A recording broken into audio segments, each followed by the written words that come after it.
Hey, it's Savannah with the Festival Voice, and I am here with Dogma. We are live at Solshine Reverie, and Dogma, you played last night at 8 o'clock. Can you tell us about that? Yeah, last night, 8 p.m. on Campfire Stage. It was awesome, because it's kind of like the golden hour, so it's really dope when you get the steps and the transition from, like, daytime into nighttime, because especially where that stage is over there, it's just gorgeous with the sun going down. And we got a crazy turnout, like it was packed out all the way in the back, and I mean, every year here, like, there's just telling you guys off camera, like, this is like home for me, like, this is the festival I kind of like grew up at as an artist, and I've gone from playing a tiny wooden pyramid stage for like 10 kids to, you know, like 7, 8, 9,000 kids over here at the stages now, and it's always a really special one, and so last night was no different, so. Yeah, so how many years have you played at summer camp? God, so many now. I think this is the 7th year Nice. that I've been at camp, so. So that's really cool. It's kind of special to me because about 3 years ago it was the fall edition.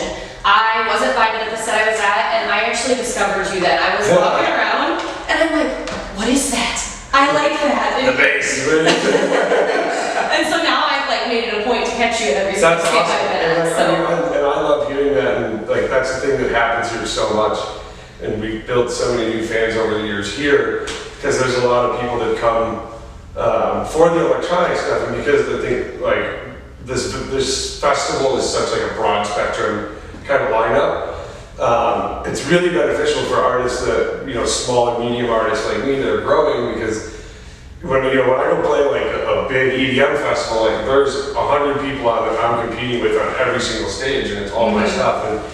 And when we do stuff like this, it's awesome because like you get the opportunity to pull a lot of people that like aren't already your fans. You know, like they're like, we're the EDM crew, and we're looking for some like bass or electronic or whatever, and like, you know, there's not 9 stages like in EDC, and it's like 8 other people playing dubstep. You know, so we've had so many people, I can't even count over the years, that have been like, yeah, I was just like, we heard the bass, like, and it's like. Last year when we were here, it was great because like I was coming on, or the year before, like Cold Station, because we're right next to the campground, and I went to the front of the house and I was like, crank the fucking subs, and like, and like you see all the people like start like pulling out of the campground. Yeah. That's like, it's just such a great rewarding feeling. It really is, because that first time I saw you, it was such a tiny crowd, and I was like, oh man, why do people not know about this yet? And then last night was a huge, like, that was cool to see how that. Yeah, I think it's easy for us to like, kind of lose sight of the forest for the trees, like when we do this, you know, like,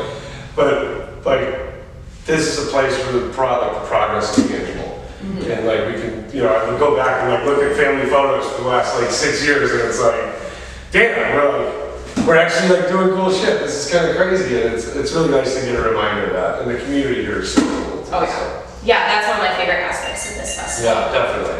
So besides being here, what else are you up to this summer? Let's see. So I just announced Grid Life, which is one of my other favorite festivals. It's super cool. Like, it's on a racetrack. It's car racing all day during the day. Yeah. Everything from like a dude with his Honda Civic out of his garage up to like the #1 pro drifters in the world. And then at night it turns into a music festival.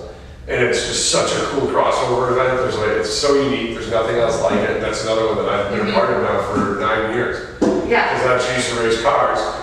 And so that's July 26th, I believe, at Elkhart Lake in Wisconsin. It's me, Dead Mouse, and Liquid Stranger.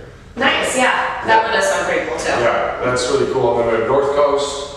We have a couple other things that aren't announced yet, but yeah, North Coast of Chicago is also a good one. Yeah. It's, you know, hometown vibe, so that's always a really good one too. Definitely. So musically, what are you working on? So we have a single that we're about to announce on one of Dimmock's imprints, New Noise, which I will give everybody like full info about that in like a week or so, I think.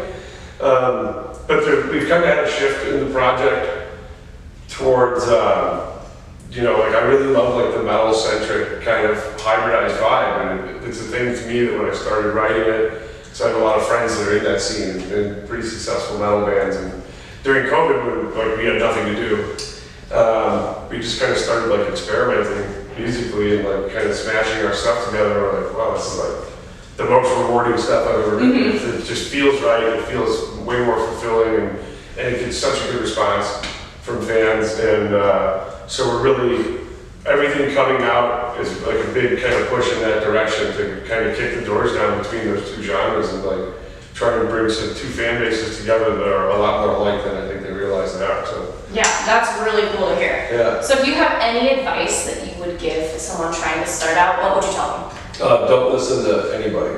I mean, like I have kind of a crazy story. I worked in finance for a long time, and like I traded treasuries at the exchange in Chicago. And I was a senior market strategist and the portfolio manager at Merrill Lynch. And I was just miserable. I was so unhappy. And it was a lucrative job, but I just started DJing as a hobby, and it just like this bug like grew inside of me. And I just got to a point where, to me, the scariest thought in the world was, like, what if one day I have to look back on my life and wonder if I could have done that one thing I love doing? And I said, fuck it, and walked in my office and I quit. And I had no musical background, I had no idea what I was doing. And every single person that wasn't like family or very close friends were like, you're an idiot, you're throwing your life away, like this is the worst mistake you've ever made. But I knew it was the thing that I needed, what makes me feel whole and fulfills me. So don't take no for an answer, chase your dreams and take some crazy risks. Like life is always going to be there. You're always going to get another gig. Like finance is like, they're still doing okay. You know, like I can go back if I want to, which I hope I never have to, but yeah, like take the leap of faith.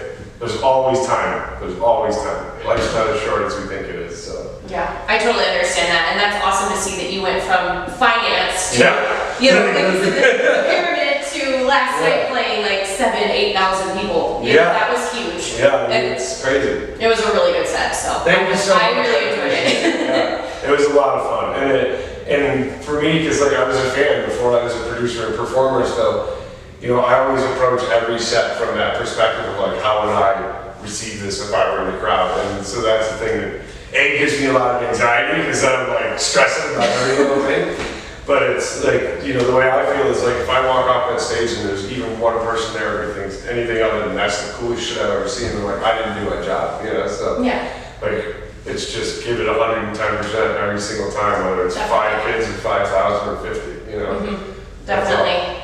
Well, I think that's all the time we have for today. So, anything else you want to share first? No, I just want to give a shout out to Ian and the crew from summer camp because like this event is so cool and it's totally independent.